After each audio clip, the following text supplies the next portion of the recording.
오늘 우리가 바라본 이 본문의 말씀은 예수님을 향한 올바른 믿음을 이야기하고 있습니다. 오늘 말씀이 이 본문 전 부분에 오병이의 기적을 우리가 다 바라보았습니다. 오병이의 기적은 너무나 대단한 일입니다.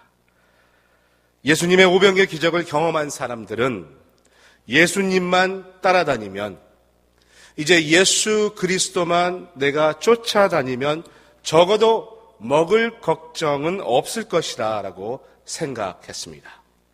그래서 군중들은 오병이어 기적 그 다음 날에도 예수님을 찾았습니다.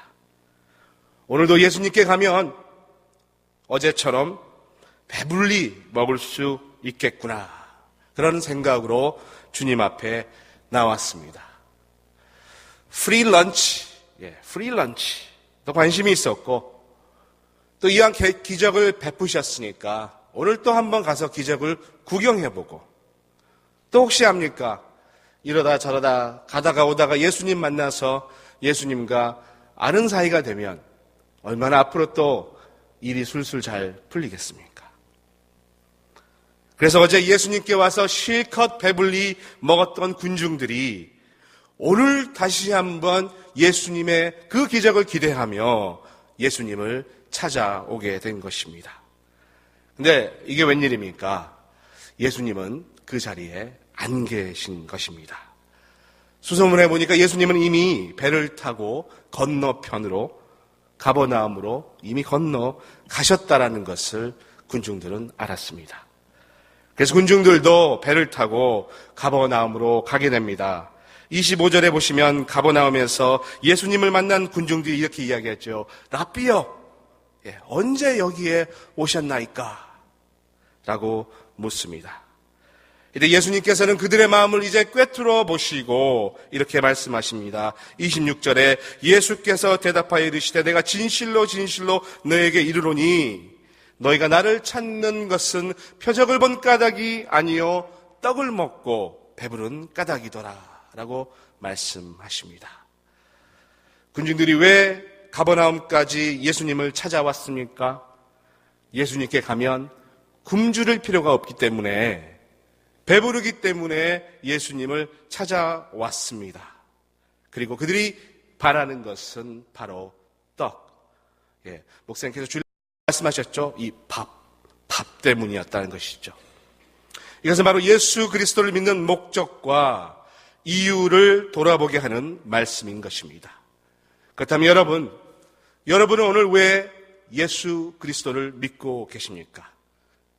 군중들처럼 이 땅의 생존을 위해서, 먹을 것을 위해서 예수님을 믿는다면 우리의 신앙의 모습을 점검해 봐야 한다는 것입니다.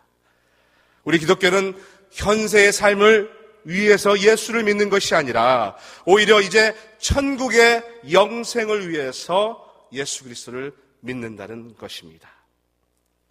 여기까지는 우리가 말씀을 바라보고 가질 수 있는 아주 간단한 해석이 되겠습니다. 그런데 저는 오늘 한 가지 더 특별한 시각으로 오늘 말씀을 바라보기 원합니다.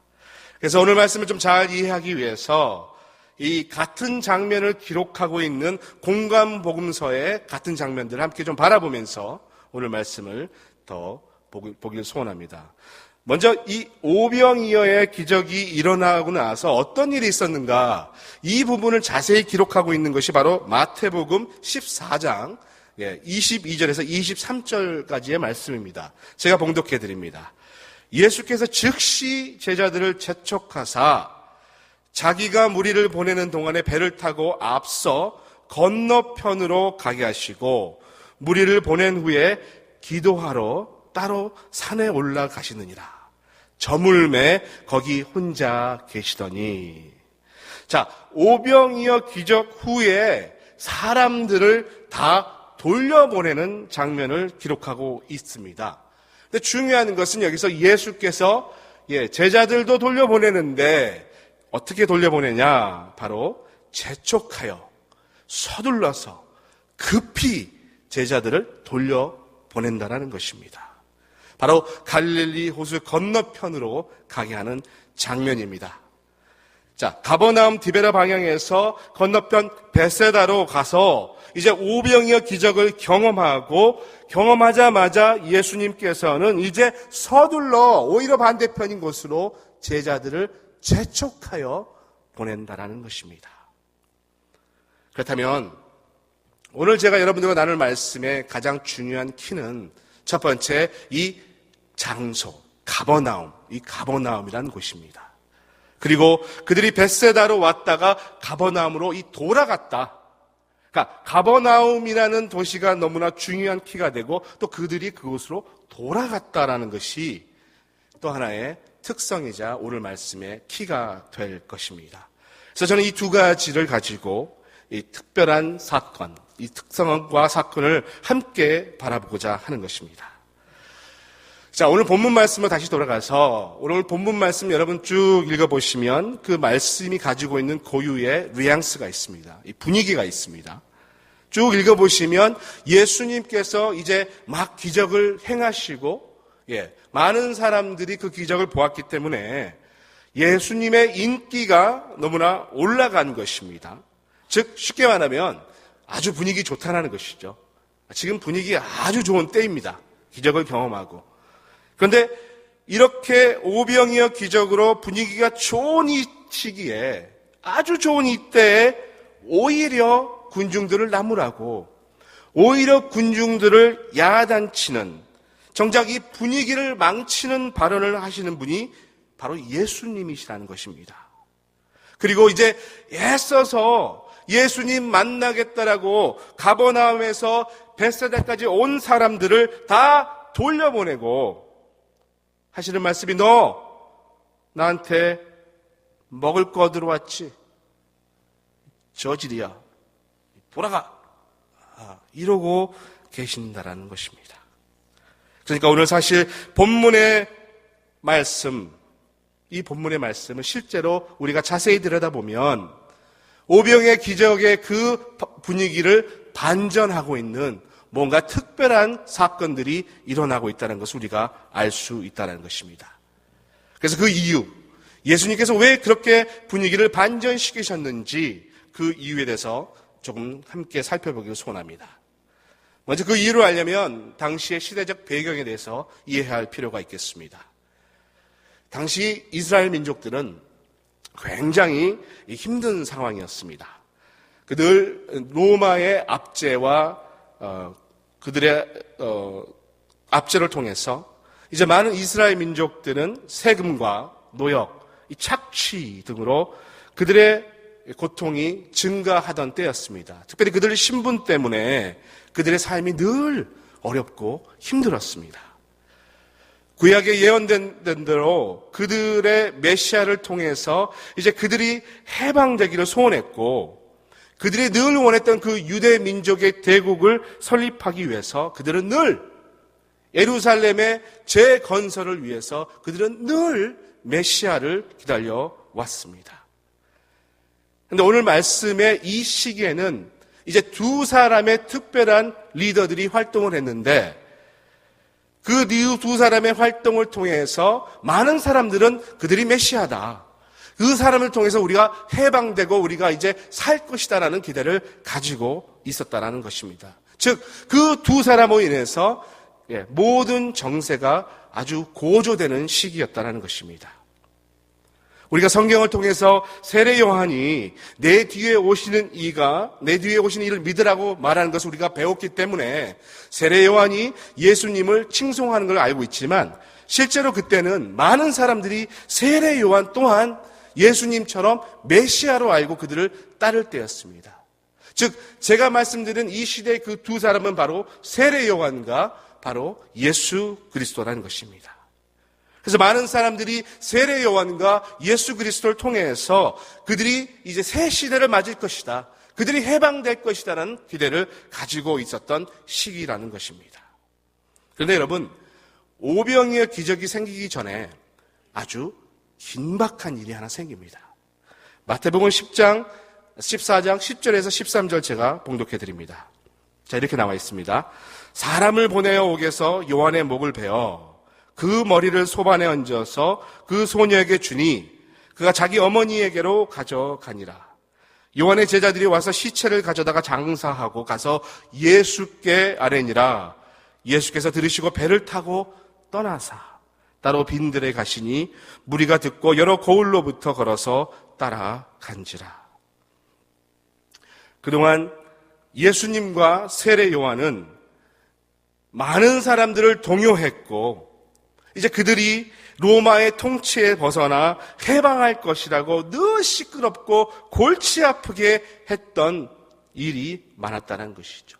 바로 로마의 정부의 입장에 봤을 때는 이 두 사람이야말로 바로 제거해야 할 가장 골치 아픈 두 사람이었다라는 것이죠. 그리고 헤롯 왕은 먼저 그 중에 한 명인 세례 요한을 살해하게 된 것입니다. 자, 여러분 생각해 보십시오.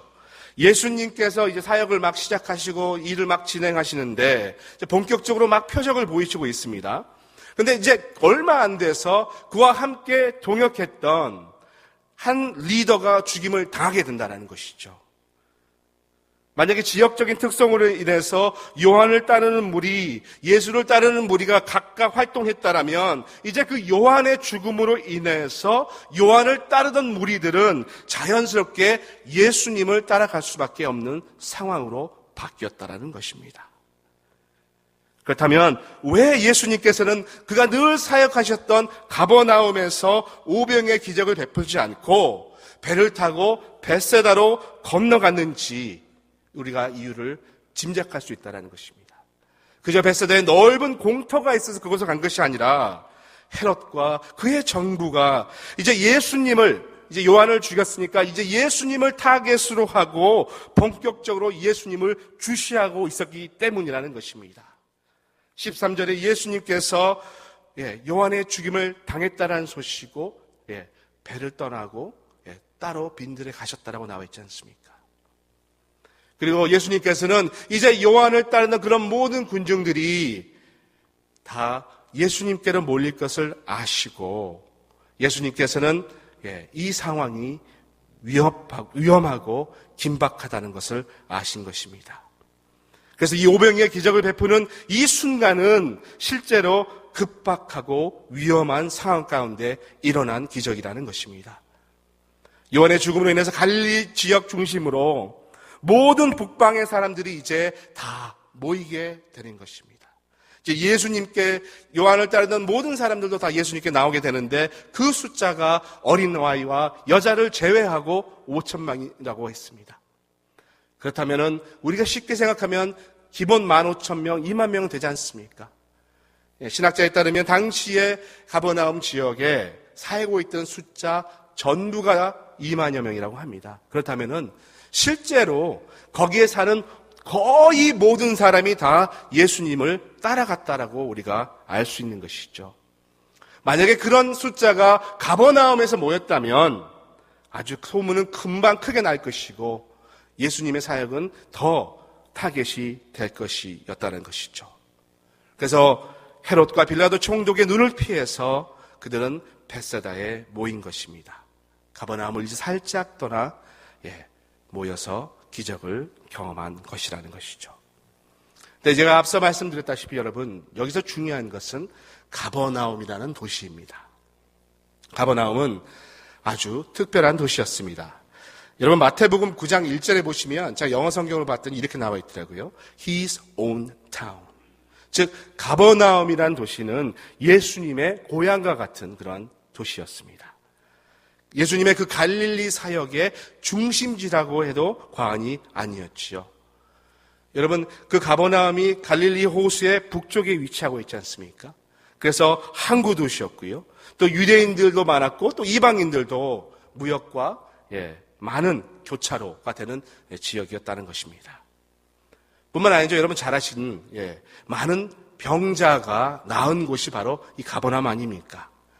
가버나움에서 이 백부장의 하인을 치료하셨고 가버나움 회당 지도자 야이로의 딸을 고친 땅이 바로 가버나움입니다.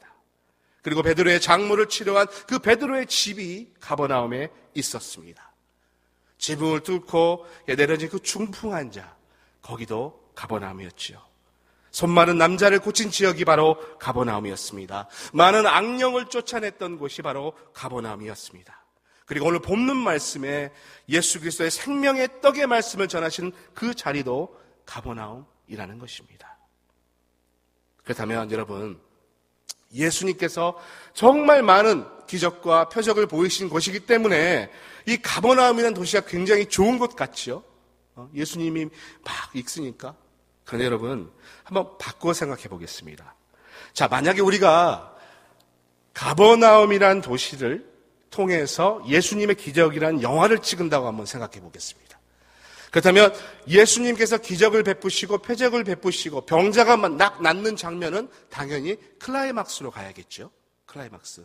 그렇다면 이 장면을 찍기 위해서 우리가 그 도시를 세팅한다면 과연 지금 방금 말씀한 대로 그런 아름다운 도시의 모습이 아니라는 것이죠. 즉 예수님이 사역하기 전이기 때문에 그 가버나움이라는 도시는 백부장 하인이 아프고 야이로의 딸이 아프고 베드로의 장모님도 아프고 중풍 환자도 있고 손 마른 환자도 있고 많은 악령들이 있고 가는 곳곳마다 회당마다 유대인들이 예수님을 공격하기 위해서 모의 작전하고 있고 그야말로 범죄와 아픔과 고통만 가득한 도시로 세팅할 수밖에 없지 않습니까? 그래서 그 장면에 예수님이 오셔서 기적을 베푸는 것을 우리는 보겠다는 것이죠. 즉 제가 말씀드린 대로 그 가버나움이란 도시는 아픔과 고통과 병과 범죄와 상처가 많은 도시였다는 것입니다. 그리고 여러분, 그 가버나움에 특별한 일이 또 일어나지요. 예수님께서 제자들을 부르시는데 무려 5명의 제자를 부르시는 것이 바로 이 가버나움이라는 것입니다. 바로 예수님의 수제자인 베드로와 야고보와 요한을 부르셨고 또 안드레와 마태를 만나고 그들을 제자 삼으신 곳이 바로 이 땅 가버나움이라는 것입니다. 그리고 그들과 함께 이제 왕성한 활동을 하고 그들로 하여금 예수 그리스도의 행적을 바라보고 기록하게 한 아주 중요한 도시가 바로 이 가버나움이라는 것입니다. 근데 여러분, 이곳을 예수님께서 족촉하시면서 제자들을 내보내십니다. 헤롯 왕과 빌라도의 총독의 살해의 위험이 있는 곳, 늘 병자들이 따라다니면서 주님 날 좀 고쳐주세요 조르는 곳, 먹을 게 없다고 늘 예수님과 제자들을 귀찮게 하고 가는 곳마다 유대 학자들과 신앙에 대해서 논쟁하고 그렇게 바라보니까 정말 요즘 말로 보니까 여러분 이거는 완전히 스트레스입니다. 스트레스. 가는 곳곳마다 스트레스밖에 없는 곳이 그런 가버나움인데 이제 거기를 떠나게 되는 것이죠. 벳세다라는 곳. 아무도 없는 곳. 그렇게 더럽고 치사하고 어렵던 곳을 떠나 이제 아무도 없는 그 벳세다. 그리고 거기에 그리스도를 따르는 많은 사람들이 모여서 예수님께서 베풀어 주시는 기적을 통해서 그들은 새로운 삶을 경험하게 되는 것입니다. 오병이의 기적을 경험했다고 생각해 보십시오. 얼마나 어마어마하겠습니까? 그 지저분하고 그 병과 압제가 심했던 것을 떠나서 이제 마치 유토피아와 같이 새로운 삶을 경험하는 그 자리, 우리의 메시아, 우리의 왕을 통해서 우리는 그의 능력을 통해서 이곳 벳세다에 우리의 제국을 설립하고 이제 우리는 살면 되는 것이다. 그래서 우리가 살던 그 죄에 쩌들어 있는 가버나움을 버리고 산 넘고 물 건너 바다 건너서 서세원의 노래처럼 산 넘고 물 건너 아시죠, 여러분? 서세원 씨가 이제 목사님이 되셔서 이렇게 활동하시던데. 자, 아무튼 그렇게 산 넘고 물 건너 바다 건너 그렇게 힘들게 그 새로운 땅을 위해서 왔다라는 것이죠. 그렇게 힘들게 왔는데 이제 여기서 좀 잘 살고 여기서 좀 예수님과 기쁘게 살고 즐기고 살려고 했는데 요한복음 6장 14절 15절에 보시면 이렇게 나와 있습니다. 그 사람들이 예수께서 행하신 그 표적을 보고 말하되 이는 참으로 세상에 오실 그 선지자라 하더라. 그러므로 예수께서 그들이 와서 자기를 억지로 붙들어 임금으로 삼으려는 줄 아시고 다시 혼자 산으로 떠나 가시느라. 여러분, 많은 사람들은 이제 그들이 원하는 대로 기적을 경험했고 거기서 충분히 먹이시는 예수님을 통해서 예수님의 기적을 경험하고 예수님과 함께 사는 것이 너무나 좋았습니다. 그래서 오늘 저기 보시는 말씀대로 예수님을 왕, 임금으로 삼아서 거기에 제국을 만들고 살기를 그들은 원했다는 것입니다. 그 지긋지긋한 가버나움, 그 아픔, 그 절망, 어려움만 있는 그 가버나움, 거기는 싫다는 것이죠. 근데 여러분, 예수님은 지금 보시는 대로 그곳을 떠나십니다. 그리고 예수님은 가버나움으로 다시 돌아가십니다. 그것도 먼저 제자들을 보내고 그 후에 한적하게 홀로 그는 가버나움으로 돌아가시게 됩니다. 그렇다면 여러분, 제자들은 어땠을까요? 그들도 예수님을 따랐던 이유가 각자 있었지 않습니까? 특별히 요한과 야고보는 이제 예수님께서 왕이 되시면 한 자리 차지하려고 내내 생각하고 있었습니다. 제자들도 아마 그 오병의 기적을 경험하면서 이제 그들의 꿈의 실현의 가능성을 보았을 것입니다. 아니, 그것은 당연한 것입니다. 군중들과 마찬가지로, 아니 이제 군중들보다는 오히려 그들은 예수님을 왕으로 삼고 내가 이제 한 자리, 내가 이제 주류가 되어서 내가 통치하는 사회를 꿈꿔왔을 거라는 것입니다. 그것은 여러분, 마태복음 14장 21절 22절에도 나와 있습니다. 먹은 사람이 여자와 어린이 외에 5,000명이나 되었더라. 예수께서 즉시 제자들을 재촉하사 자기가 무리를 보내는 동안에 배를 타고 앞서 건너편을 가게 하시고, 예수님께서는 무리들을 다 보내는 사이에 제자들을 재촉해서 서둘러서 급하게 또는 완강하게 배를 타고 가버나움으로 다시 돌아가라라고 하고 있는 것입니다. 여기 있지 말고, 여기에 거하지 말고 이제 가버나움으로 돌아가라라고 이야기하는 것입니다. 그것도 재촉하여 빨리 가라. 그래서 제자들은 예수님의 손에 배에 실리게 되고 그 사이에 그들은 갈릴리 호수 한가운데서 광풍을 만나게 되며 자연과 모든 만물을 지배하시고 통치하시는 예수님의 기적을 다시금 경험하게 되어 있습니다. 그리고 이제 예수님께서도 가버나움으로 돌아오시게 됩니다. 위험과 굶주림과 아픔과 상처가 있는 그 땅으로 그들은 이제 돌아오게 되는 것입니다. 얼마 전에 제가 쉬는 날 제 아내와 함께 오랜만에 아주 극장에 가서 영화 한 편을 보았습니다. 지금도 아주 절찬리에 상영되고 있는 아주 인기 있는 영화입니다. 보시다시피 이 그라비티라는 영화입니다.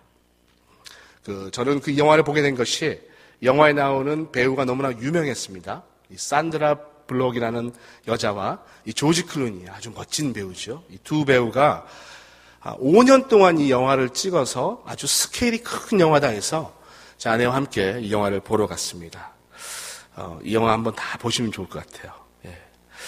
영화의 내용이 이제 지구로부터 한 600km 떨어진 이 대기권 밖의 우주, 우주의 그 고요한 일상에서 이 영화가 시작이 됩니다.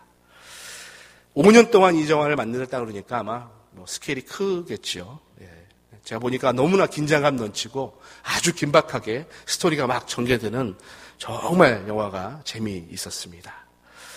우주에 있는 그 허블 망원경을 장착한 그 인공위성을 공사하는 거죠. 수리하는데 갑자기 사고로 인해서 주인공이 우주에 미아가 될 뻔한 그런 내용의 영화입니다. 이 영화의 주인공의 이름은 라이언 스톤이라고 합니다. 이 영화에서 이 주인공은 굉장히 아픔이 많은 캐릭터로 나옵니다. 어려서부터 가난한 집에서 자랐고 힘들게 자라다가 어렸을 때 딸을 임신하고 딸을 낳았는데 그 여자 주인공은 그 딸을 잃게 됩니다. 그리고 그 아픔 때문인지 그녀가 사는 그 지구는 그녀에게는 아픔과 슬픔과 절망뿐인 곳이었습니다.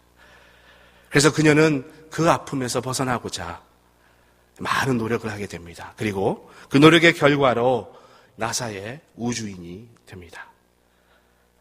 우주에 가서 살면, 그 고요한 우주에 가서 살면 지구의 아픔과 슬픔에서 멀어질 것이다 라고 생각한 것입니다.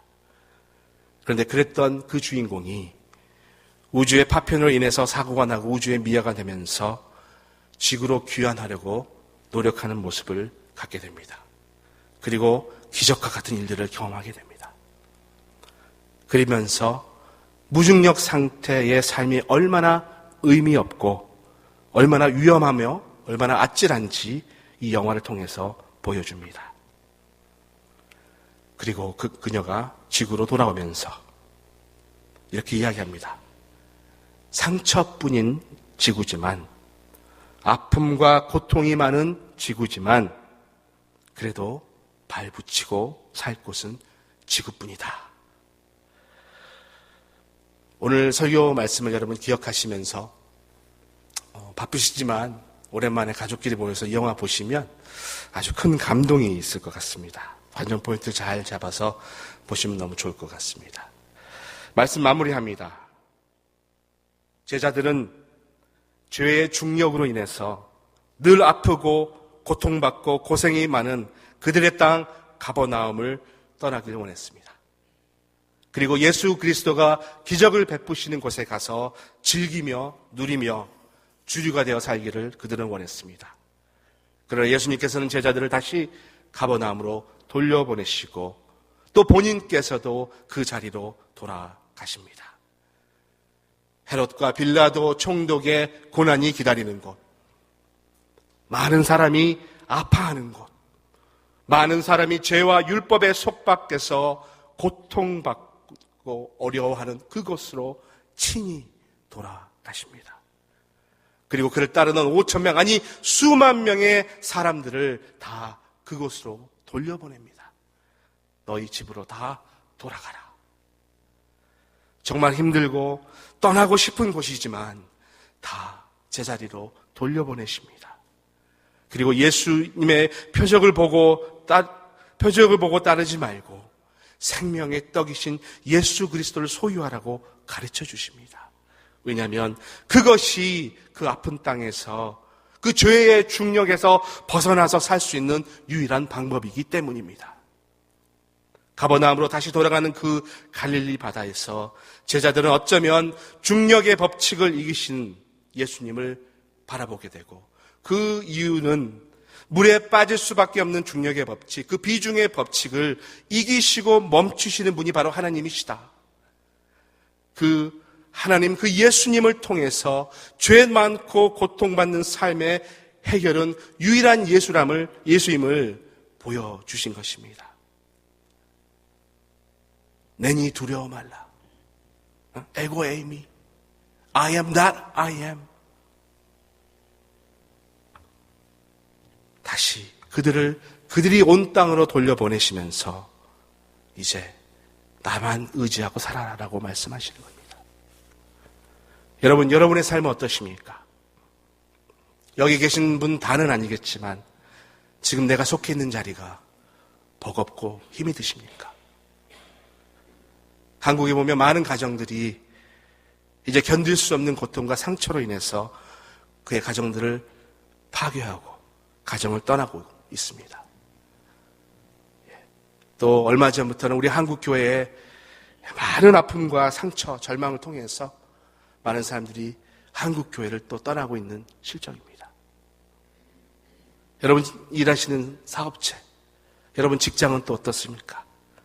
우리가 일하다 보면 감당하기 힘들고 떠나고 싶을 때가 너무나 많지 않습니까? 그러나 여러분, 오늘 예수님은 그래도 네가 발붙이고 살 곳은 그곳이다. 그래도 네가 속해야 할 곳은 너의 가정이다. 그리고 네가 돌아가야 할 곳은 내 아내, 너의 남편, 너의 자녀들이다 라고 말씀하고 있는 것입니다. 아픔과 고통과 상처가 있지만 하나님께서 맡겨주신 그곳에 예수 그리스도를 경험하여 죄의 중력에 벗어나 자유함을 누리시는 여러분 되시길 소원합니다.